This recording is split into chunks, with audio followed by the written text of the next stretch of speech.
Всем привет! Есть у меня пара дисков от Бараны, оба с внутренним отверстием в 50, где-то 52 миллиметра, один с маркировкой, второй такой же без маркировки.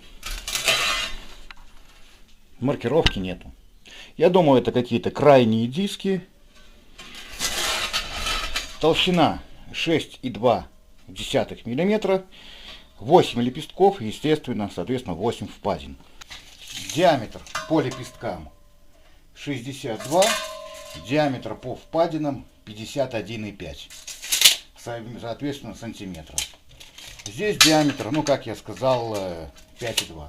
Сюда 50-миллиметровая труба входит. Но я буду здесь заваривать. Значит, что сейчас делаем? Я разметил штангенциркулем. У меня есть с разметочными насадками. Вот. Разметил, обвел маркером, чтобы было лучше видно. Сначала пытался диском диск мерить, ну, как вы видите, отмечать, но херня полная.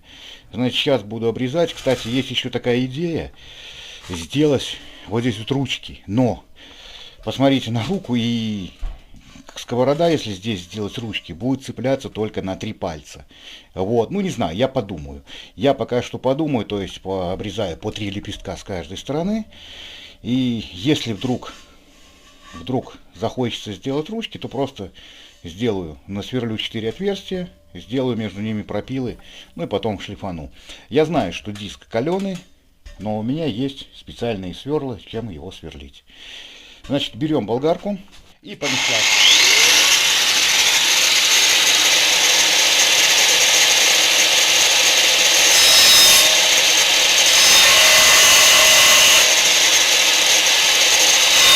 Ну что значит, вот чего у меня получилось.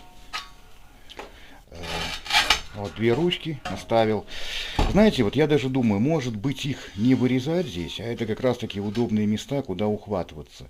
То есть в любом случае хвататься придется рукавицами, потому что, сука, сталь каленая, ой, как туго идет. С другой стороны, можно было бы красивенько вырезать. Вот. Ну, давайте, наверное, попробуем. Просто дело в том, что сталь каленая, отпустить такой кусок металла у меня негде, а сверло по керамике, которым сверлить легко, каленую сталь, только одно. И хрупкая, очень хрупкая. Так что сосед включил газонокосилку. Ну что, я сейчас думаю, или сверлю, пробую сверлить, если хорошо идет, то хорошо. Если плохо идет, то тогда просто срезаю и делаю дугу. Не делать вырезы, просверлить 2 отверстия, вот тут вот и вот тут вот. Только для того, что если вдруг эту сковороду придется какими-то 2 большими крюками поднимать и куда-то переносить. То есть если, ну, на всякий случай, так скажем. Сверлить буду вот этим вот сверлом на очень низких оборотах. Это сверло по керамике на 10.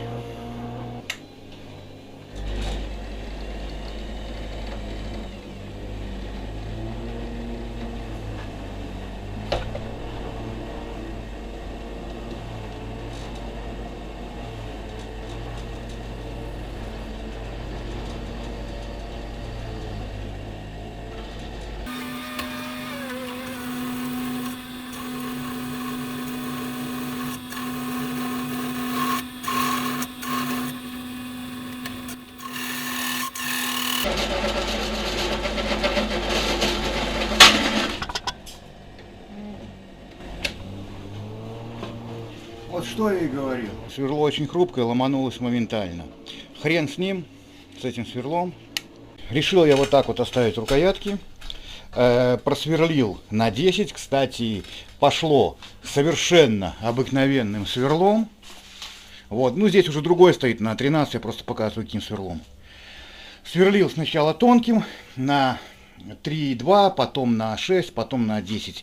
Нормально с маслицем зашло. Вот, значит, нашел кусок стали. Вон он стоит. Вот еще такой стали стоит кусок. 6.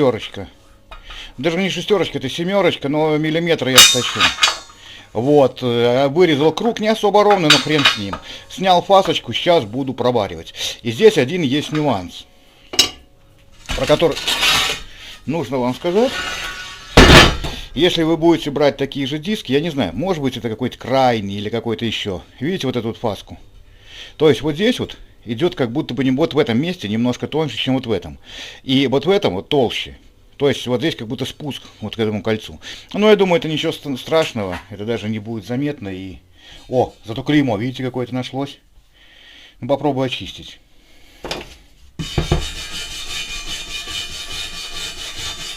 Не, вряд ли я здесь его очищу. Или так пятно. Но какое-то оно слишком ровное уже. Не, походу это какое-то было клеймо, но и уже не судьба его разобрать. Ладно, бог с ним. Короче, сейчас вставляю, вариваю. Варил и совсем забыл сказать, что начинаем шлифовать. Вот, заварил с двух сторон. И сейчас шлифую вот таким вот лепестковым диском. И потом буду, ну естественно, не только сварку, а все шлифую. Потом буду заравнивать еще вот таким вот диском. Ну это на который клеится наждачка. Здесь наждачка убитая. Там у меня новая есть. Ну то есть... Работа пыльная, работа грязная, чтобы камеру не обосрать, показывать здесь нечего. То есть просто беру и шлифую, снимаю лишний металл. Все. Если где-то есть раковины, подвариваю, ну как обычно. Ну, ребят, вот и все. Сковорода отшлифована. С двух сторон. Вот. Конечно, идеальный круг не вводил, немножко есть места. И, конечно, чтобы сделать как можно больше размер, вот здесь вот в местах, где были лепестки, то есть вот смотрите, вот, видите, вот прямо здесь такое вот утоньшение, вот здесь утолщение. Ну, то есть я уже не маялся с этим утоньшением. По шлифовке где-то сварка, ну, понятно, минуты 3-4, шлифовка где-то час. Вот. Все, надо идти обжигать. Прокаливаем сковороду солью сначала. Занимает это что-то около, да не знаю сколько, по-разному всегда. Может час, может 20 минут. Обыкновенная каменная соль. Нагреваем сковороду, видите, соль становится из белой в такую желтую. То есть вся дрянь, которая здесь была, какие-то масла, какие-то смазки, все, что могло здесь быть, после механической обработки, все остается в соли. То есть, видите, вот соль. Поднимаем, становится такая грязная. Соль, это, конечно, потом не используется, и выкидываем. Вот. Ну, потом будем подвигать бачок, будем греть этот, будем наклонять.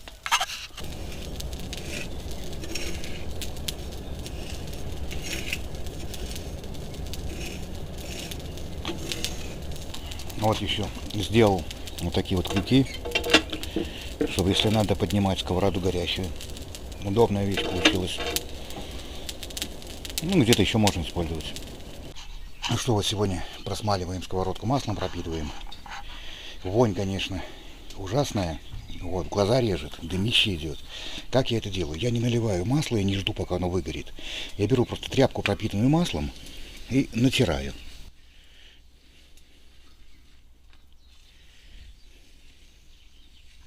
И со временем масло начинает становиться корочкой. Вот, что-то по типу вот такого вот. Процесс этот не быстрый. Может час, может 2, а может 5. Все зависит от погоды. Ну и, конечно, площади. То есть, видите, вон масло испаряется со сковороды. Не знаю, берет ли камера, но мне глазом видно.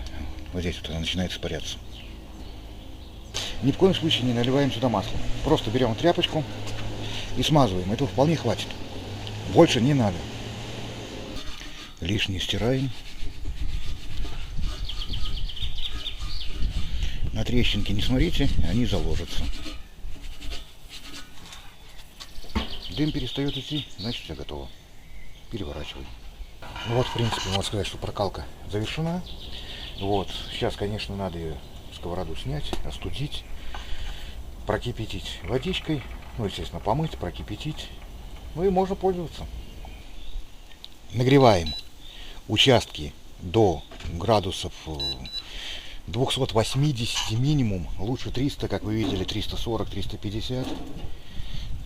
макаем тряпочку в маслице и промазываем. Как можно определить, если у вас нету первометра? Слышите, шкварчит. Если меньше 300 градусов, если даже меньше 280, не шкварчит. Вот, видите, не шкварчит. Ждем, пока масло испарится лишнее, то есть пока оно пригорит. Переворачиваем и делаем так с другими концами. В принципе, у меня уже вся сковорода почти готова, за исключением каких-то точек. Вот ручки, и то я думаю, их не надо делать. И так хорошо. Вот. Все остальные места хороши. Если мы чувствуем, что излишки масла, у нас есть вторая запасная тряпка, которой мы насухо подтираем. Потому что лишнее масло тоже не надо. Она потом может начать отслаиваться. Вот. Ну и, конечно, если мы будем наносить масло на непрокаленную сковороду, не на непрокаленную поверхность, оно тоже будет отслаиваться. Когда покрытие уже закончено, еще один такой небольшой совет. Возьмите чистую тряпку и просто вот на горячую пройдитесь. Там, где проскальзывает, там все отлично.